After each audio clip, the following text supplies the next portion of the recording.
ravie de vous accueillir dans cette plongée, dans un univers qui me passionne, donc celui des jeux vidéo. Et je vais vous demander d'attacher vos ceintures, car d'ici peu, on fera un voyage dans le temps. Alors, pourquoi ce sujet? Donc, l'évolution du jeu vidéo, innovation, expérience gamer et adaptation au marché. Eh bien, tout simplement parce que j'adore les jeux vidéo. Ils ne sont pas qu'un passe-temps pour moi. Ce sont des univers entiers où tout est possible. Et non, et moi, je veux transformer cette passion en projet professionnel et contribuer à l'avenir de cette industrie fascinante. Mais voilà, donc on voit que l'industrie est en pleine mutation. Il y a les nouvelles technologies, il y a les attentes des joueurs qui explosent, mais aussi des enjeux comme la durabilité.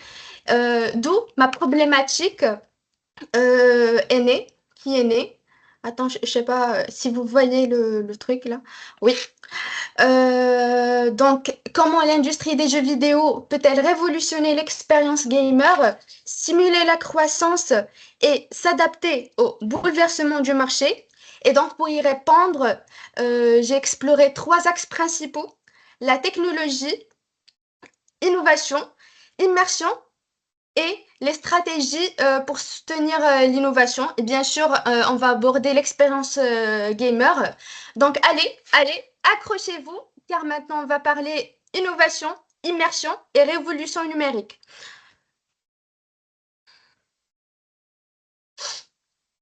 Donc voilà, ce sont quelques chiffres clés qui sortent de l'essor du jeu vidéo.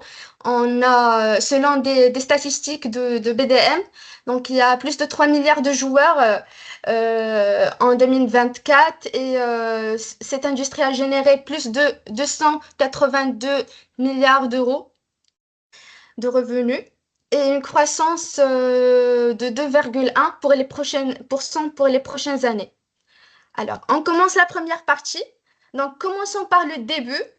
Les années 70 et 80. Donc, à cette époque, les jeux vidéo, c'était simple, mais terriblement addictif. Donc, prenez Pong, par exemple. Il y avait une balle, deux barres, et pourtant, les gens étaient captivés. Puis, dans les années 80, il y avait des icônes qui sont nées, donc comme Pac-Man, Space Invaders et Donkey Kong. Donc ces jeux étaient courts mais exigeants. Ces classiques ont introduit les premiers concepts de stratégie et de scoring. Puis dans les années 90, il y a la 3D qui a apparu et a changé tout. Donc, avec des consoles comme la PlayStation et la Nintendo 64, on a passé des petits écrans plats à des mondes que l'on peut explorer. Et par exemple, ici, Super Mario nous a permis de sauter, grimper et courir dans un environnement qui est totalement interactif. Et vous savez une chose, par exemple, au niveau de Tomb Raider, il a popularisé l'idée des puzzles 3D dans des environnements immersifs. Et du coup, Lara Croft n'était pas qu'un simple personnage iconique, mais il était une pionnière. Et aujourd'hui, les graphismes ont atteint un niveau incroyable grâce à des technologies comme le ray tracing. Et cette technique a simulé la lumière et les reflets en temps réel. Donc, prenez un jeu comme Cyberpunk par exemple. Là, on a les reflets sur les rues muées et les jeux d'ombre qui donnent l'impression d'être dans une véritable ville futuriste. Et même un jeu aussi simple que par exemple que Minecraft devient spectaculaire avec cette technologie. Donc, vous pourrez presque toucher les blocs et c'est très bien. Et, mais une chose, les graphismes, ce n'est pas tout. Il y a l'audio immersif qui est tout aussi important. Donc, avec un casque, vous pourrez entendre un ennemi arriver derrière vous ou ressentir la résonance d'une explosion, comme si vous y étiez vraiment là. Et donc, même d'après les réponses que j'ai récoltées dans mon questionnaire spécial gamer, je pourrais conclure que l'audio immersif est véritablement crucial pour plonger dans le jeu et créer des émotions tout en marquant les esprits. Et surtout, dans des genres comme le survival, et aussi la musique, quand elle est bien utilisée, peut même dépasser le jeu lui-même, quoi. Après vient, après vient le cloud gaming qui entre en scène et vous pourrez maintenant jouer à des jeux AAA sur un téléphone, une tablette et une Smart TV. Donc tout est stocké dans des serveurs distincts. Et comme la Xbox Cloud Gaming par exemple, donc ce sont des plateformes qui démocratisent l'accès aux jeux euh, sans nécessiter bien évidemment un matériel qui coûte cher. Donc tout ce qu'il vous faut pour jouer en streaming, c'est une bonne connexion. Mais par exemple, imaginez que vous êtes à l'étape finale de l'épreuve et qu'il y a un boss et paf, la latence gâche tout. Oh là c'est encore un défi. D'ailleurs, même ceux qui ont répondu à mon questionnaire l'avaient confirmé que le cloud gaming est globalement bien perçu pour son innovation et son accessibilité, mais il y a encore des défis techniques et éthiques comme la connexion, par exemple, parfois même la dépendance aux sociétés de jeux qui freinent leur enthousiasme. Après vient l'IA. Et ce n'est plus seulement pour créer des personnages non joueurs qui disent deux phrases répétitives, mais aujourd'hui, elles s'adaptent à nous. Les ennemis apprennent de nos erreurs, les scénarios évoluent selon nos choix. Et oui, on est littéralement au cœur du jeu. Par exemple, dans Red Dead Redemption 2, les PNJ suivent leur propre routine, réagissent à nos actions et se rappellent si on les a insultés ou frappés. Donc toujours, soyez vigilants et soyez gentils avec les fermiers du Far West, hein. Alors, et enfin, la réalité augmentée et virtuelle qui nous plonge littéralement dans le jeu, donc avec la RA.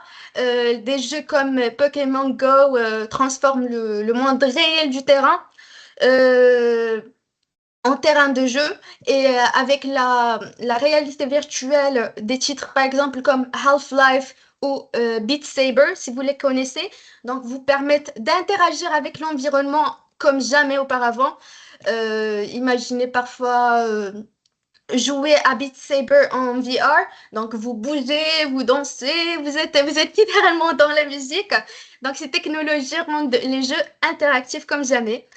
Mais bien évidemment, les technologies seules ne suffisent pas. Il faut aussi penser à l'impact humain. Et c'est là que l'expérience du joueur entre en jeu. Donc aujourd'hui, les joueurs veulent des expériences qui leur ressemblent, créer son personnage, influencer l'histoire, prendre des décisions. Par exemple, les jeux comme The Witcher 3 ou Mass Effect permettent aux joueurs de devenir le scénariste de leur propre aventure.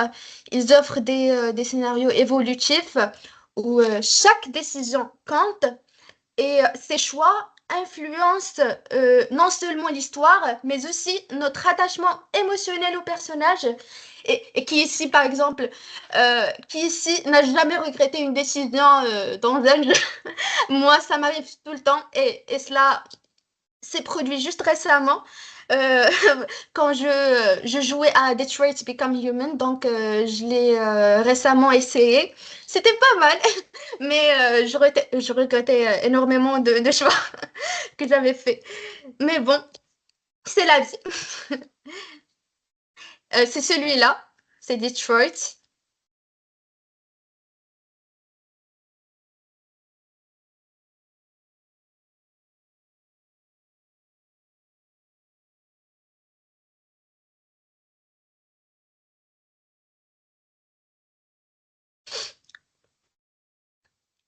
Et voilà, donc il y a même les jeux AAA qui sont devenus de véritables œuvres d'art interactives. Donc prenez par exemple The Last of Us 2, Part 2, qui n'est pas juste un jeu, c'est une histoire émouvante qui est portée par une musique, des graphismes et un gameplay vraiment exceptionnel. Donc, ce sont des titres qui marquent comme un bon film ou un bon livre. Et après, il y a il y a le multijoueur, donc des jeux comme Fortnite ou Call of Duty, qui rassemblent des millions de joueurs. Et avec le cloud gaming, bien évidemment, ces expériences deviennent accessibles partout et sur n'importe quel appareil. Et on peut littéralement jouer avec des amis à l'autre bout du monde. Et ce n'est pas tout. Donc les jeux deviennent de plus en plus inclusifs avec des commandes adaptées, des options pour les malvoyants ou les malentendants, et aussi des modèles économiques comme les abonnements, le free-to-play, et donc tout le monde peut jouer. Ben, il y a une place pour tout le monde dans le monde du gaming. La seule limite, c'est le temps libre, c'est notre temps libre et peut-être notre carte bleue pour les microtransactions, pour ceux qui achètent, bien sûr. Alors, et bien sûr, d'après les réponses que j'ai retenues, l'accessibilité des jeux est essentielle pour inclure tout le monde et offrir à chacun la chance de s'évader et de s'amuser sans discrimination. Et beaucoup soulignent l'importance des options adaptées pour ces gens-là, et tandis que certains se sentent moins concernés, mais bon. Mais au final, rendre les jeux universels, c'est un vrai plus pour tous. Et j'ai une petite question pour vous, à vous poser si vous me le permettez. Qu'est-ce qui rend le jeu inoubliable pour vous? Est-ce l'histoire, les graphismes ou l'immersion? Ok, là, tu veux qu'on interagisse, du coup, Juste, oui, l'immersion. oui, juste un petit peu. Ok, ok. Terry? Euh, L'émotion. L'émotion. Ah, oui. Bah, évidemment, en fait, c'est normalement une combinaison. Ce qui nous touche le plus, ça dépend de chacun, évidemment, quoi. Oui, oui. Alors, maintenant, alors, parlons des coulisses. Donc, pour que cette industrie continue d'innover, donc il faut des investissements et des talents. Excusez-moi. Donc, les studios indépendants, comme ceux qui ont créé Among Us, montrent qu'avec peu de moyens, on peut conquérir le monde. Donc, si on a la bonne idée, mais pour cela, il faut vraiment des financements, des subventions et des formations pour les développeurs de demain. Et mais l'industrie doit relever aussi des défis majeurs, comme par exemple protéger les données des joueurs, limiter les effets négatifs comme l'addiction, et encore réduire l'empreinte écologique des serveurs et des consoles. On sait très bien que les data centers consomment énormément d'énergie, mais des entreprises comme Microsoft investissent dans les serveurs écologiques déjà et utilisent les énergies renouvelables pour alimenter leurs data centers et limiter bien évidemment leur empreinte carbone. C'est un début, mais il reste du chemin à parcourir, quoi. Alors, et puis, il y a le futur des jeux vidéo qui est aussi dans les collaborations qui créent des opportunités incroyables dans les secteurs de mode, de la musique, du cinéma par exemple. Fortnite ici a organisé des concerts plutôt virtuels avec Travis Scott ou encore des partenariats avec des marques de mode comme Balenciaga. Et là, nous avons que Cyberpunk a travaillé avec Keanu Reeves Donc, les jeux vidéo deviennent des plateformes culturelles à part entière. Et ces croisements permettent d'atteindre un public encore plus large. Donc voilà, alors pour résumer, donc l'industrie du jeu vidéo doit jongler entre innovation technologique, les attentes des joueurs et les enjeux éthiques pour continuer à grandir pas à pas. Mais elle a tout pour devenir un modèle de réussite numérique et c'est ce qui rend ce secteur aussi passionnant que ça. Alors pour les recommandations, donc j'ai créé une roadmap stratégique sous forme de 10 axes d'action à mettre en place sur le court terme, moyen terme et long terme. Donc voici ma checklist gamer, gamer friendly pour l'industrie et qui est pertinente pour répondre à ma problématique du côté business. Alors ça sera le premier point sera de renforcer la protection des données des joueurs, ce qui sera en première position. Euh, Deuxièmement, ça sera de diversifier les modèles économiques en introduisant par exemple les abonnements, les passes saisonniers, etc. Euh, En troisième point, ça sera promouvoir la diversité et l'inclusion. Quatrièmement, investir dans les technologies immersives, notamment dans la réalité virtuelle, augmentée, l'intelligence artificielle, créer des expériences interactives et innovantes. En quatrième position, ce sera optimiser l'accès aux jeux vidéo via le cloud gaming. Donc, bien évidemment, il faut réduire la latence et pour permettre aux joueurs de profiter à bien du jeu gourmand sur les appareils qui sont, par exemple, moins performants. Et en cinquième position, ça sera collaborer avec d'autres industries créatives, comme on avait vu comme ils ont fait avec Fortnite, avec la Balenciaga, les secteurs de mode, de musique, etc. Donc, ça fera du bien pour cette industrie, pour qu'elle se développe encore plus. Et aussi, il faut réduire l'empreinte écologique de l'industrie. Donc, il faut vraiment favoriser les pratiques durables comme l'utilisation d'énergie renouvelable et la production éco-responsable des consoles et serveurs. Et puis, il faut repenser les pratiques commerciales, donc pour rendre, par exemple, les loot box et les microtransactions plus éthiques et transparentes. Et bien sûr, ça va permettre de protéger les joueurs et notamment les plus jeunes. Après, il faut intégrer la blockchain, par exemple, pour sécuriser la propriété des objets virtuels et pourquoi pas expérimenter avec les NFT afin d'explorer de nouveaux modèles économiques dans les jeux. Après, il faut former et soutenir les talents de demain. Donc, bien sûr, par exemple, on pourrait collaborer avec des écoles, des universités, des centres de formation pour répondre aux besoins croissants de l'industrie. Et c'est bon, et c'est bon, c'est fini, game over. Donc, merci de m'avoir écouté.